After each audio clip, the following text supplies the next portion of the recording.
بارك فيك. يلا حيوا. سلمكم الله. مرحبا الله يحييك. الله يسلمك. السلام عليكم. السلام عليكم. هذا الرب. طيب. السلام. حسن هنا.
بسم الله الرحمن الرحيم.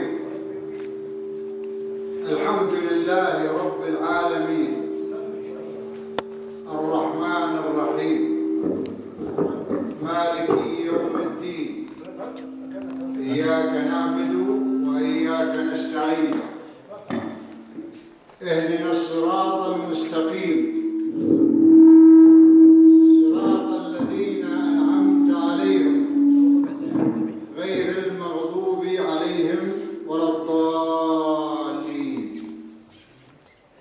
السلام عليكم ورحمة الله تعالى وبركاته.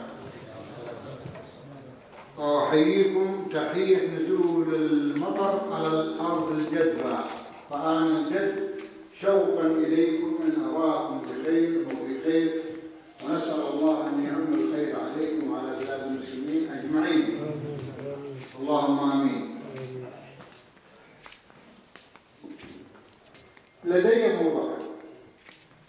الموضوع الأول هو تكريم للأخ العزيز الفاضل علي بن ظافر بن حسن نابلسي، أنت عارفين. والموضوع الثاني هو اقتراح بتبني تكريم المبدعين والمؤدين أداء علميا وعمليا مميزا في مختلف المجالات من رجالاتنا ونسائنا وأبنائنا وبناتنا. فببدأ بالأول. أخي أبو حسن، ليس في جعبتي ما قد يكون مخالف لما عندك أنت، لأنك أنت الذي دفعتني إلى هذا دفعا، بل جذبتني جذبا على غير اختياري. والله ونعمك ونعم بالحضور جامعي.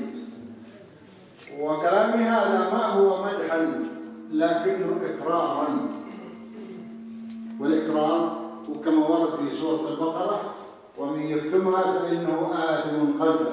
ولا أستطيع أن أخفي ما في داخلتي وما في نفسي عنك يا أخي الكريم علي.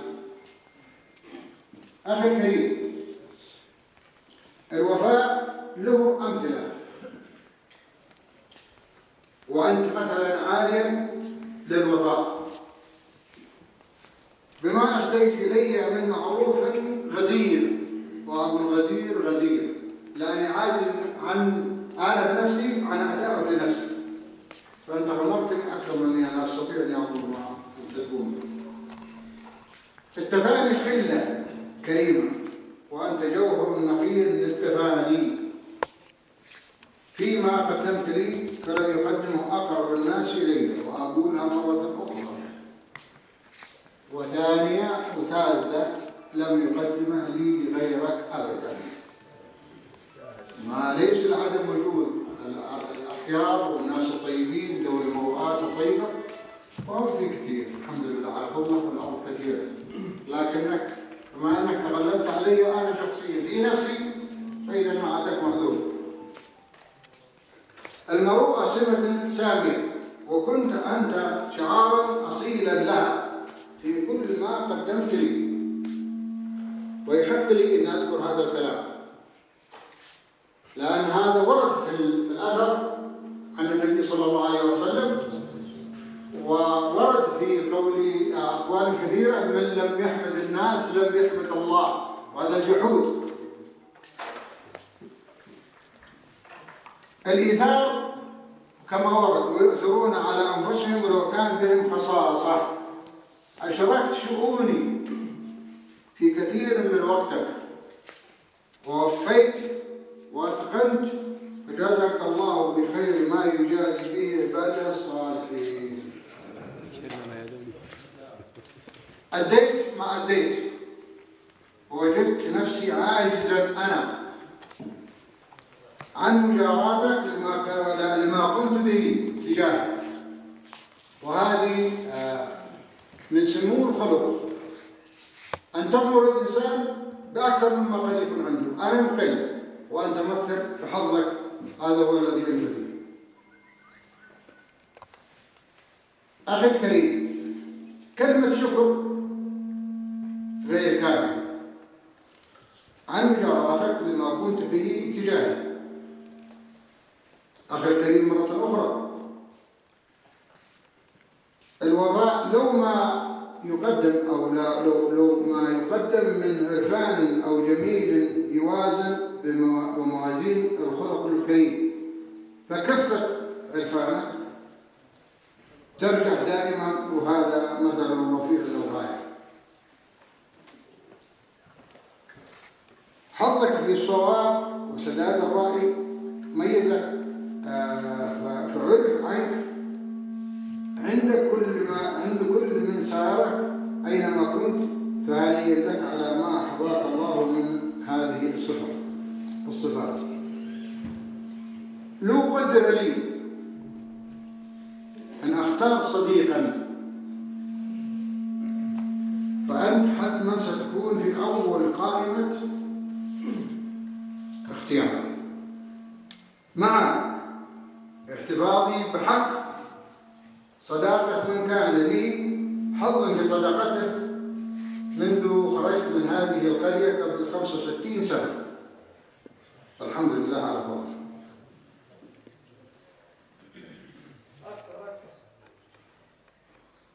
من لم يشكر مرة أخرى، من لم يشكر الناس على جميل صنيعه، فكأنما لم يشكر الله على جميل وعظيم صنيعه.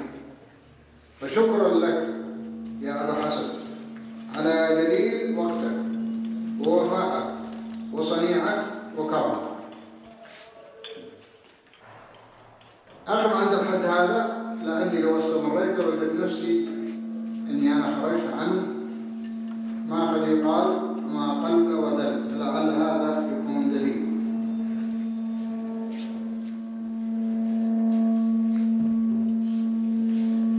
الموضوع الثاني لن أطيل فيه، لأن جدولنا يحتاج أن احنا نستعمل الوقت بأفضل ما يمكن. هو عبارة عن مقترح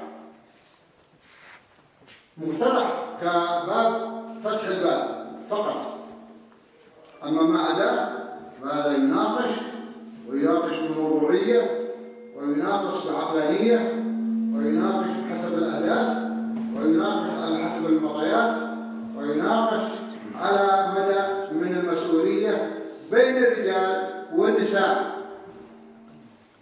الله سبحانه وتعالى لما قال خلقكم من ذكر وأنثى، فلا ينبغي أن نحس بنوع من الحرج أو الخجل أن نذكر أخواتنا وأمهاتنا وكل من يعنينا أمرهم، لأنهن بانيات الشعوب، هن بانيات الشعوب. صحيح أن الكلام هذا قد يكون فيه استثناء، في ناس ولدوا طلعوا من الأم وجاتهم الدنيا وأخذتهم على مثل ما كثير منكم يعرف هذا الموضوع. المقترح اسمه تكريم المبدعين من رجال ونساء وأبناء وبنات بني عمرو. وإن كنت البادي بهذا الاقتراح فلا يكون شيء، وأشك في هذا، أنا أشك في هذا، لأني علمت أن هذا المقترح قدم من غيري وفي أوقات مختلفة وفي أماكن مختلفة، وفي أماكن أخرى صار محل تطبيق، ما صار محل نقاش، صار محل تطبيق عملي. فحتى يتأتى لنا هذا نحتاج أن احنا نناقش الموضوع كما ذكرت سابقا نقاشا موضوعيا ومسؤولا.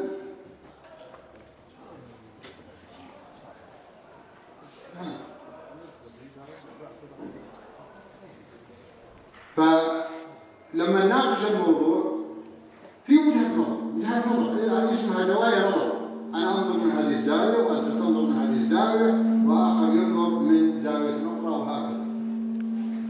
عندما نصل إلى الرأي السليم ندونه ونعتبر أنها قاعدة تنظيم لما نريد أن نعمل، وهو تكريم أبنائنا ورجالاتنا ونسائنا وبناتنا. الشاعر الذي انت تعرفوه يقول الأم مدرسة إذا أعددتها أعددت شعبا طيب الأحرار، وهذا كلام صحيح. كلنا أعتقد في حدود يمكن نسبة يمكن 95% ننشغل في حياتنا العملية يوميا، ويتولى الأمور بعد الله سبحانه وتعالى الأم، فتأخذ دورها، تربي الطبيب وتربي المحامي وتربي المحاسب وتربي الفيزيائي وتربي الكيميائي وتربي كل العلومات وتعلم محتاج منها. من هنا نستفيد فقط من حاجة انتهت، غيرنا مر فيها وانتهت، ولكننا نأخذ مزاياها والأصول التي وصلت إليه بحسن التطبيق. فأنا أقترح إنه هذا الموضوع سبق إني قابلت الأخوان أو عدد من الأخوان، لكني وبوجود من الشيخ عبد الله بن جاري اللي هو معنا الآن بين ظهرانينا، والشيخ حسن بن زهير، والشيخ مشرف بن سكوت، وفيما هذا دليل على جهلي لأني أنا جاهل. خرجت من هنا 65 سنة مضت ولم أعرف هذه القرى على الإطلاق. شرد من بيتنا جمل عمي حنف من لشعب وخرج إلى سدريت وضعت ما عاد قدرت ألعب. فهذا هي الحاضر ليس مثل الغايب، وأنا كنت غايب. فنحتاج أن احنا نرتب لهذا الموضوع على رؤيتي أنا، فإن كان في رؤية أفضل احنا نأخذ بها ونأخذ بالأفضل دائما وأبدا، وليس حجبا لي وأني أصاحب الفكرة. هذا الكلام ما هو سهل على الإطلاق لأنه ما ينبغي. أنا أقترح أن يكون في هناك اجتماع تمهيدي، والمكان قد أتقدم بالاعتذار من الشيخ حسن، وهو أعتقد ما هو موجود طبعا بين ظهرانيين، لكن هو شيخنا، وكذلك شيخنا عبد الله بن جاري وشيوخنا الذين هم في المقدمة إن فعلوا خيرا فنحن نعتز بهم، وإن فعلوا دون ذلك فسبحان الذي لا يخطئ أي حال. إذا المكان اقترح أنه ممكن يكون في بيت عثمان بن صوفان، والزمان هو يوم الثلاثاء 29/8، والوقت تمام الساعة 6:30 مساء، والمجتمعون كما أراهم أنا في وجهة نظري، وإن أردت ترشيح غيرهم فليكن، لأننا نود أن نرشح الأكفاء: الدكتور ظافر بن حبيب، محمد بن زايد من العليان، عبد العزيز محمد مغرب الغيها، عبد الله بن محمد بن كشير الوليد، غانم بن عجلان الصدري، عثمان بن صوفان اللشعر، مشرف بن عبد الله بن سكوت السكوت، عبد الله محمد الحرون البحبان، خلوفة بن حاسن اللشعر، محمد حسن شبلوت اللشعر. رسالتي لهذه المجموعة أن نجلس مع بعض، وأنا صورت وجهة النظر هذه هنا، أرجو اللي قرأت أسماءهم أنهم يأخذون، ما نود أن نناقشه. الموضوع طويل ويحتاج إلى أن نستقصي أفضل ما يمكن حضوره.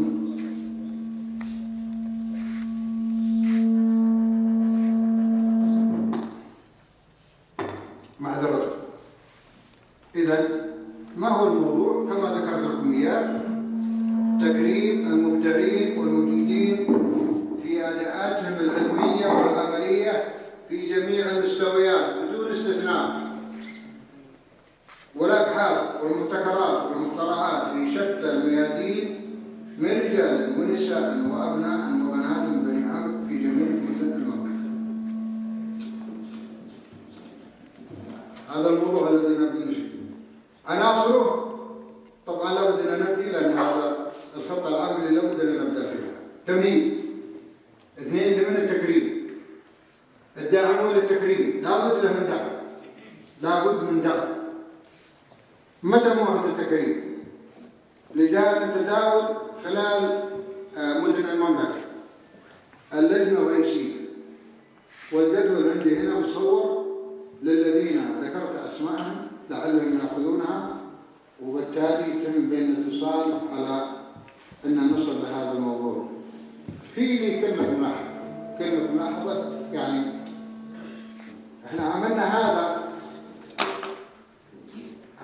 هذا اعتقد انه بالايزن، ان بناء اللبنه الاساسيه وهو الانسان في ديارنا وفي اماكن عملنا وفي بلدنا اينما كان، والمبتعث انه يحس انه هو مكرم ويرجع عنده حماس وعنده حس انه فيه من يكرم.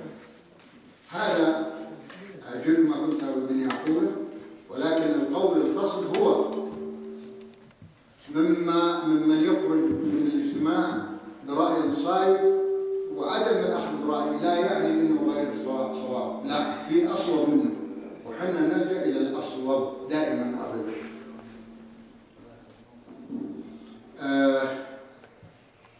أنا أكرر الشكر والتقدير لكم جميعا، وأسأل الله تعالى أن يجمعنا وإياكم فيما هو خير الدنيا والآخرة.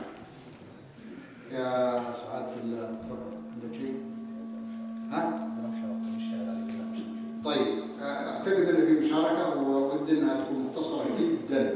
الآن جدولنا عن الساعة باقي دقائق قليلة جدا، ونحييكم على ما هيأنا للبطل وليس ما هيأنا للقدر. أقداركم عند الله وهو الذي خلقكم، وقال بقوله الحق: لقد خلقنا الإنسان في أحسن تقويم. فنأخذ المشاركة التي هي أعتقد قريبة، ومن ثم ننتقل إلى غداء إن شاء الله. وتفضل.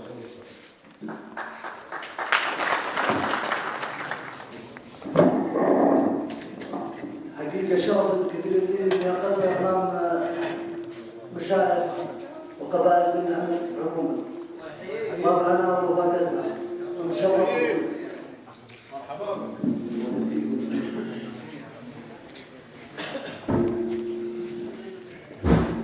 يا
ثمن التاريخ وقفتكم في المطلع وقصة ليا، ثمن التاريخ وقفتكم في المطلع وقصة ليا، واللي في الحد الجنوبي كانت البسمة العمارية، قوة عظمى وتاريخ يجمل يا بني عمر.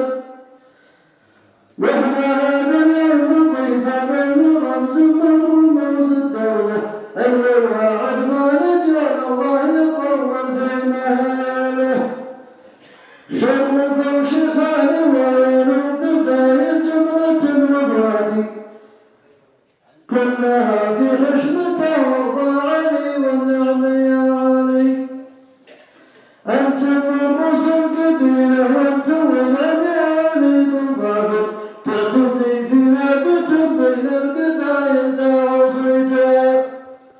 هذا قول الشاعر اللي يفتخر في كل من حجري، ونشدكم واحد قولوا علينا مشي قولها، ونشدكم واحد قولوا علينا مشي قولها. يا لا لا لا لا يا لا لا لا لا لا لا، باسم عثمان وابن عمرو يا مرحبا، يا بني مالك الصيت والمنسبة، قلتها في مقام شرفوها الشيوخ، نعم يا الشيخ ابن جري طويل الذراع، يعتزي في بني عمه وشوره مطاع، وانتم والنعم يا عزوة حسن بن زايد، يشهد الله وشهد كبير وصغير، وانت شيخ لك التبديل يا بن سكوت، من كبار الشيوخ ومن خيار البيوت، وابن بالعذر لو قصرت يا من حضر، فانتم في ذمتي والنعم يا ابني عمر، يا رجال لكم تاريخ ولكم مواقف من على حاضر الدنيا وما ضلها، يا لا لا لا لا لا لا لا لا لا لا من على حاضر الدنيا وما ضلها. سلام.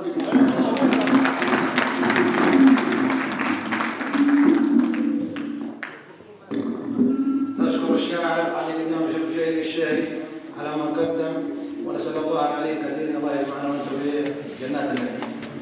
ومرحبا ترحيبا من الاول والتالي، الله يحييكم جميعا.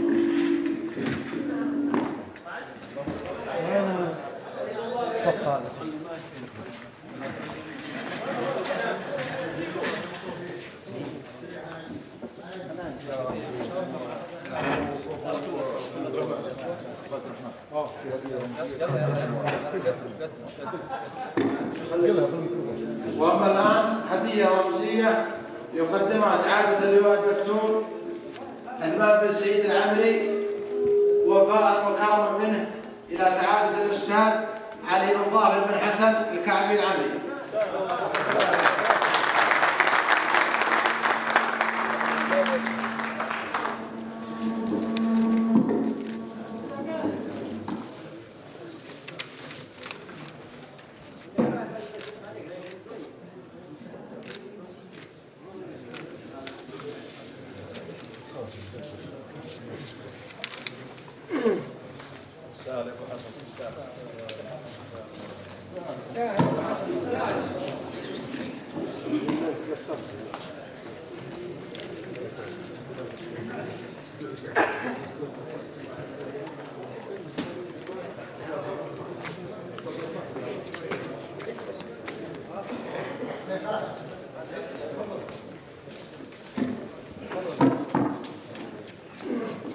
بسم الله.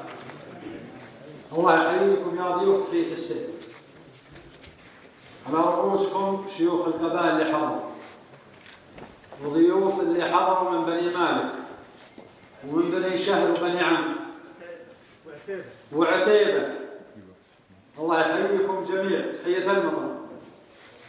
باسم الجماعة قبيلة بن غرة نقدم لكم عزيمة وأنتم تستاهلون الكرامة والإكرام، والله يكرم من جمعنا بكم في هذا اليوم.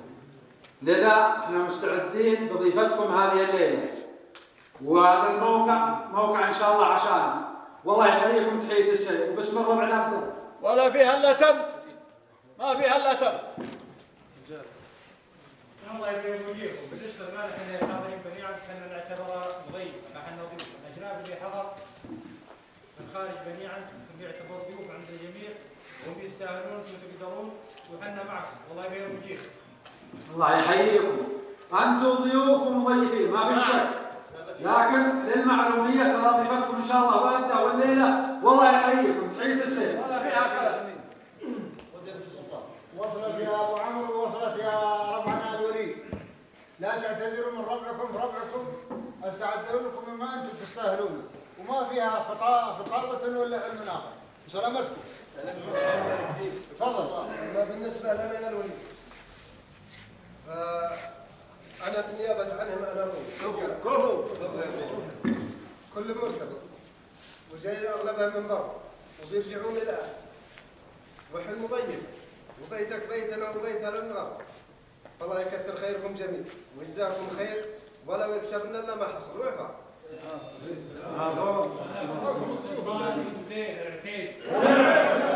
نتشرف والله العظيم بمواجهتكم وملاقاتكم والكرامه مواجهتكم، وحنا مرتبطين مع العميد سعيد الليله، والضيفه مواجهتكم. الله يكثر خيركم ويكرمكم. مرحبا، اللهم اسال. الله يحييكم. الله يحييكم. والعميد سعيد هو حظيظ بموافقتكم لضيفته، واحنا ان شاء الله من بعده تعطينا موعد، وانتم تستاهلوا الله الضيفه. الله يكثر خيركم. كنا على واحد هو اهم مني، كان ما يجمع اهم يجمع واحد مثال ولا يجمع. حقيقه وقتها طيب وكثر خيركم ساعات يعني ابو سعيد حرص على الحضور، والحقيقه يشكر، يعني كان يتكلم بلغه كلمه جميله، كل ما قال هذا ولد وهذا زوج. فان شاء الله يوفقكم في جهودكم انكم تعطون اولادكم المدح والثناء والشكر، وزوجاتكم وبناتكم، ونقتدي شرف العلم النظام. واستاذ علي الله يوفق علي المضارب، علي بن حسن، نعم الرجل نعم الاخ، والله يديم المحبه بيننا. والحقيقه استضاف الشاعر ثلاجنا واسعدنا. شيء بسيط لو في ولدنا الله يمسيه الله يحييكم. ضيوفنا بني مالك ما في اكل. احنا بنعتذر والله اننا مرتبطين واللي محظور انتم لنا ولا غيرنا، واعذرونا والله ان لم نسند امام من البدايه وقدمنا عذرنا ونطلب المسموح، ولا والله يشرفنا وزي عندكم اللي ما يكلف عليكم انتم لنا ولا غيرنا، ولكن الله يكرمكم. اسمحوا لنا ضيق الوقت. سلامات. الله يحييكم يا الشيخ وابشروا بالعمر.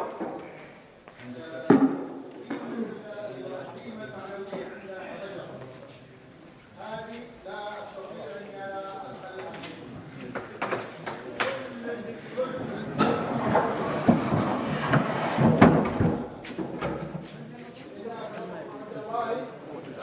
أسقاكم وليس اللي عنده واللي عنده اللي عنده، والإكرام في المرء هو وكيل شوية وانتهي. مرحبا ترحب بالسيف. تفضل يا أبو. تفضل يا أبو حسن.